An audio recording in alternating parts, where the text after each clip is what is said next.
নমস্কার, welcome to ভাগ্যবার্তা অনুষ্ঠান। আশা করছি সকলে ভালোই আছেন। অষ্টম স্থান আমাদের জীবনের অশুভ প্রভাব দ্বারা পীড়িত হলে, অশুভ গ্রহ ওখানে অবস্থান করলে আপনার জীবনের অপবাদ, বদনাম, মৃত্যুতুল্য কষ্ট, আকস্মিক বিপদ হওয়ার সম্ভাবনা রয়েছে। ধনপ্রাপ্তিতে বাধা, বন্ধু বিচ্ছেদ, সুখ, উদ্বেগ, ব্যাকুলতা দেখা দেবে। ঋণ গ্রহণ করতে হবে এবং ঋণ দান করলে মানে অর্থ দান করলে আপনি সেই অর্থ ফেরত পাবেন না। এতে শত্রুতা তৈরি হবে আর গুহ্যস্থানে ফিরে হওয়ার সম্ভাবনা রয়েছে।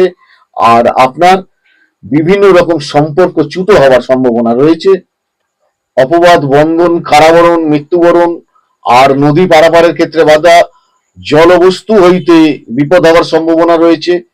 আমার অনুষ্ঠানগুলো আপনারা দেখুন, লাইক, শেয়ার, সাবস্ক্রাইব করুন। ভালো থাকুন, ঈশ্বর আপনাদের সকলের মঙ্গল করুক এই কামনা নিয়ে আজকের মতন এই পর্যন্তই। পরবর্তী অনুষ্ঠান